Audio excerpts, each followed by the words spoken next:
నమస్తే, welcome to Sakshi cinema. నా ముందు కెమెరా ఉన్నప్పుడు నేను భయపడను. ఆ కెమెరా నాకు ఒక స్నేహితుడు లాంటిది. నా ఇంట్లో కుటుంబ సభ్యుడు లాంటిది. లేదా నా చేతిలో మైక్ అయినా ఉండాలి. లేదా నాకు ముందు ఎప్పుడైనా కెమెరా ఉండాలని ఎంతోమంది యాంకర్స్ అవ్వడానికి వచ్చిన వాళ్ళందరికీ ఆదర్శంగా నిలిచిన వ్యక్తి ఆయన. ఆయన మరెవరో కాదు, జెమినీ సురేష్. ప్రస్తుతం మనతో పాటు మన సాక్షి స్టూడియోలో ఉన్నారు. నమస్తే అండి. నమస్తే బాలగారు. బాగున్నారా? బాగున్నాండి. ఎందుకు కెమెరా అంటే మీకు అంత ఇష్టం? ఇష్టం కూడా లవ్. నాకు ఇష్టం అంటే కొంతవరకు ఆగిపోద్ది. మ్మ్. నాకు లవ్, కెమెరాని ప్రేమిస్తాను. దాని అంటే పిచ్చి నాకు అదంటే. మ్మ్. అయితే అమ్మాయిని ప్రేమించాలి, లేదా కెమెరాని ప్రేమించాలని నేను కెమెరాని ప్రేమిస్తాను. ఓకే. అలా ప్రేమించి ఇప్పుడు దాదాపు 100 సినిమాల్లో నటించారు. ఎన్నో యాంకరింగ్ ప్రోగ్రామ్స్ చేశారు. అసలు మీకు తెలియనంటూ లేదండి. ఒక వ్యాఖ్యాత అంటే ఒక యాంకరింగ్లో అంటే దానికి సంబంధించి కెమెరాకి సంబంధించిన ప్రోగ్రామ్స్ ఎన్నో ఉంటాయి. అందులో ప్రతి ఒక్క కార్యక్రమంలో ప్రతి ఒక్క ప్రోగ్రామ్ మీరు చేసే ఉంటారు. ఓకే. ఆల్మోస్ట్. అంటే మొదటగా మీ జర్నీ గురించి మాట్లాడుకుందాం. మీకు ఇవన్నీ మీరు చేసిందే. ఓకే.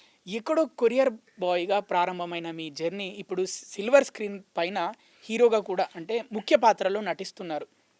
కథలో ముఖ్య పాత్ర, హీరోగా కూడా పోషిస్తున్నారు. ఎలా అనిపిస్తుంది?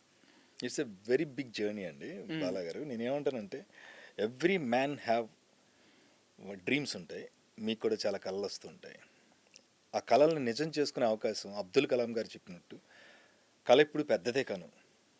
ఆ కళను సాకారం చేసుకోవడం రోజు ట్రై చేయి, రోజు ప్రయత్నించి, రోజు కృషి చేయి అని చెప్పారు ఆయన. ఖచ్చితంగా ఒక రోజు నెరవేరుతుందని. నేను 2005 సంవత్సరంలో హైదరాబాద్ జెమినీ టీవీ అంటే ఈటీవీ తర్వాత జెమినీ టీవీలో ఎంప్లాయీగా వచ్చాను నేను. గతంలో అంతకుముందు మీరు చెప్పినట్టు కొరియర్ బాయ్గా పనిచేశాను. హైదరాబాద్ రావడానికి ప్రధాన కారణం కొరియర్ బాయ్ ఉద్యోగం ద్వారా. సో తర్వాత వచ్చా. నా కళ ఏంటి? ఎవరికైనా ఏం కళలు వస్తాయి? మన కళల్లో మనం హీరోలుగానే వస్తాం. అవును సార్. కళల్లో ఏదో హీరో ఫ్రెండ్గానో ఏదో ఇంట్లో పనుడి కింద రాం కదా. ఎప్పుడు హీరోగానే ఊహించుకుంటాం. సినిమా కళ చూస్తున్నా అంటేనే నిజాయితీతో కూడింది, అవును. నిజమైంది. కళ చాలా శాశ్వతమైన హ్యాపీగా నిద్రపోతున్నప్పుడు వస్తుంది. అప్పుడు నీ మనసు చాలా ప్రశాంతంగా ఉంటుంది. ఆ టైంలో నీకు వచ్చిన కళ హీరోగానే వస్తుంది. అవును సార్. అందరిలాగే నాకు అలాగే నేను హీరో అవ్వాలి, హీరోగా ఏదైనా ఒక్క సినిమా చేయాలి, ఎలా ఎలా ఎలా అనుకుంటూ రోజు కలలుగంటూ దాదాపు 20 ఏళ్ళు కలగన్నా. 20 ఏళ్ల తర్వాత ఆ కళ ఈవేళ ఆ భగవంతుడి ఆశీస్సులతో నెరవేరింది. It's not a small journey అండి. ఏదో ఇవాళ వచ్చాను రేపు అయిపోయాను కాదు. ఎందుకంటే ఇక్కడ చాలా చాలా చాలా విలువలతో కూడిన జీవితం గడపాలి. Media is most powerful. మన జీవితాన్ని శాసించే స్థాయి నుంచి మనల్ని ముందుకు నడిపించే స్థాయికి ఇవాళ మీడియా ఉంది. సో అలాంటి మీడియాలో శాసించడం అంటే నేను ఎలా అంటున్నానంటే, చాలా విషయాలు ప్రపంచానికి తెలియాలనుకున్నప్పుడు ఇదివరకు రేడియోలు ఉండేవి, తర్వాత ఫోన్లు వచ్చినాయి, తర్వాత ఇంకోటి ఏదో వచ్చింది. బట్ మీడియా హ్యూజ్గా ఒక చిన్న వార్తని ప్రపంచవ్యాప్తం చేయడానికి ఒక వార్తని విస్తృతంగా తీసుకెళ్ళగలదు. అలాంటి మీడియాలో నేను తొలి అడుగు పెట్టాను. అది జెమినీ టీవీ నాకు అవకాశం ఇచ్చింది. ఎందుకంటే ఒక పవర్ఫుల్ మీడియాలో ఉండటం ద్వారా పరిచయాలు పెరుగుతాయి. నేను వెళ్ళాలనుకున్న సినీ పరిశ్రమకి దగ్గర అవుతాను. తద్వారా మనం వెళ్ళే ఆ పరిచయాల ద్వారా మనం చిన్న చిన్న క్యారెక్టర్స్ చేయొచ్చు, అవకాశాలు ఇస్తారు అనే ఉద్దేశం నాది తొలి రోజు నుంచి ఉంది. అదే ఉద్దేశంతో నేను జెమినీ టీవీ అంటే ఈ టీవీలో చిన్నగా యాంకరింగ్ చేశానండి. ఒక 3-2 ప్రోగ్రామ్స్ చేశాను. ఫస్ట్ కెమెరా ముందు నుంచి చూపెట్టింది మాత్రం ఈటీవీ. రామోజీరావు గారు రుణపడి ఉంటాను. ఆయనే నాకు ఫస్ట్ అవకాశం ఇచ్చినట్టు ఈటీవీ సంస్థకి. తర్వాత అక్కడ చేస్తున్న ప్రోగ్రామ్స్ తర్వాత జెమినీ టీవీ నన్ను పిలిపించింది. ఇంకా జెమినీ టీవీ నా ఇంటి పేరు అయిపోయేంతగా స్టిల్ జెమినీ టీవీలో పనిచేస్తున్నా. ఏ కార్యక్రమాలన్నా నేనే చేస్తున్నాను. తొలి రోజు ఇంటర్వ్యూ చేస్తున్నప్పుడు మా బాస్ కిరణ్ గారు నన్ను అడిగిన క్వశ్చన్, ఎవరైనా ఇంటర్వ్యూకి వెళ్ళినప్పుడు ఎలా వెళ్తారంటే కాస్త టై అది కట్టుకుని నేను షర్ట్ చేసుకుని నీట్గా వెళ్తాం కదా. నేను అలాగే వెళ్ళా, నీట్గా క్లీన్ షేవ్ చేసుకుని. నన్ను చూడగానే ఆయన అన్నారు, నేను నుంచుని ఉన్నాను, ఆయన కూర్చోండి అన్నారు. పర్లేదు సార్, మీరు చూడడానికి సినిమా యాక్టర్లా ఉన్నారు, మరి ఈ ఛానల్లో ఏం పని చేస్తారు అని అడిగారు. అప్పుడు ఏమనిపించింది మీకు? నేను వెంటనే ఎవరైనా ఏమంటారని, లేదు సార్ నేను ఉద్యోగమే చేసుకుంటానండి, ఇంకోటి చెప్తారు. అప్పుడు జీవనోపాధి జీవనాధారం కాబట్టి ఉద్యోగం ఇంపార్టెంట్. మరి నేనేం చెప్పానంటే, నిజమే సార్, నేను సినిమాలోకి వెళ్ళాలని జెమినీ టీవీకి వచ్చానండి. ఏ రోజైతే నా పని మీకు నచ్చలేదు, ఏ రోజైతే నా పనిలో నేను శ్రద్ధ పెట్టలేకపోతున్నానని మీరు అనుకుంటారు, ఆ రోజున నాకు చెప్పకుండా నన్ను తీసేయండి సార్.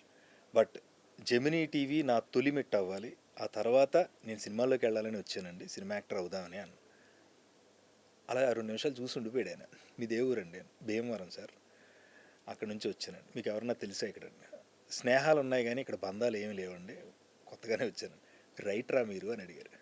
రాస్తానండి, పాటలు అవి రాస్తాను, కొంచెం రైటింగ్ స్కిల్స్. నాతో ఆ కాన్వర్జేషన్ చాలా అద్భుతమైన కాన్వర్జేషన్ చాలా ఇంటర్వ్యూస్లో చెప్పాను. ఒక సంస్థ హెడ్ పిలిచి అడిగినప్పుడు మనం చాలా నేను అక్కడ యాక్ట్ చేయలే యాక్చువల్గా. నేను ఎప్పుడు యాక్ట్ చేయలే, ఆయన ముందు కూడా యాక్ట్ చేయలే. మొన్న నిజం చెప్పా.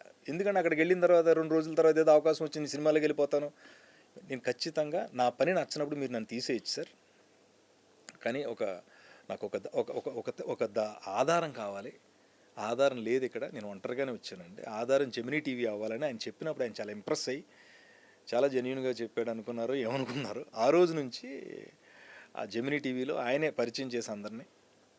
ఈ రోజు నుంచి మన ఎంప్లాయీ అయిన జెమినీ టెలివిజన్లో ఈయన ప్రోగ్రామ్ ప్రొడ్యూసర్గా ఉన్నారు. ఆ డిజిగ్నేషన్ అనమాట అని చెప్పారు. మా ఛానల్లో మా సారే నన్ను ఫస్ట్ ఎప్పుడు చూసినా నన్ను అందరూ ఏమన్నా సురేష్ అని పిలవాలి కదా, సురేష్ అనాలి కదా. ఆయన ఒక్కైనా ఇప్పటికీ నేను జెమినీ టీవీలో ఆయన కనపడగానే ఎక్కడ కనపడినా ఏ హీరో అంటారు. హీరో హీరో హీరో హీరో అని నన్ను హీరో అని పిలిచిన మొదటి వ్యక్తి, నాకు ఉద్యోగం ఇచ్చిన మా బాసే. అది నా ప్రయాణం. చిన్న ప్రయాణం ఏం కాదండి. ఇందులో చాలా ఒడిదుడుకులు ఉన్నాయి, కష్టాలు ఉన్నాయి, చాలా బాధలు ఉన్నాయి. ఒంటరిగా వచ్చాను. మా అమ్మ నేనే ఉండేవాళ్ళం, ఇంకెవరు ఉండేవారు కాదు. బంధువులంతా ఊళ్ళో ఉండేవాళ్ళు.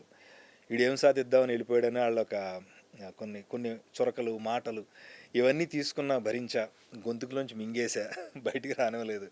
కంటి నుంచి నీరు బయటికి రానివ్వకుండా ఇక్కడే ఆపేశా.